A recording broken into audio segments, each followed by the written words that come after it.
মহাকবি দার্শনিক শেখ সাদির একটি কবিতা অনুবাদ করলে এটা এমন দাঁড়ায় যে একবার তিনি মাটির ঢেলা খুঁজে পেলেন এবং সেটা তিনি নাকে নিয়ে শুকলেন, দেখলেন সেটা থেকে সুন্দর একটা সুবাস বের হচ্ছে।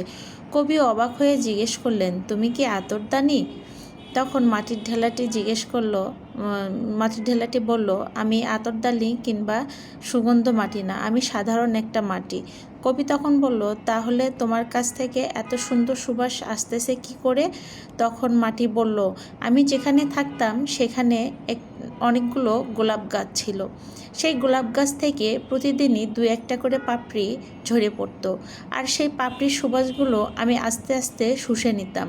এই অসংখ্য পাপড়ির থেকে সুবাসগুলো শুষে নেওয়ার কারণে আমার মধ্যে ভিতরে এত সুগন্ধ তৈরি হয়ে গিয়েছে। এই সামান্য কথাটির মধ্য দিয়ে আমরা এটা বুঝতে পারি যে আমাদের মধ্যে বড় কিছু শিক্ষা লুকিয়ে আছে। এই হলো ভালো মানুষ, ভালো কাজ, ভালো কিছু করা, এগুলো আমাদের খুব দরকার বা জরুরি।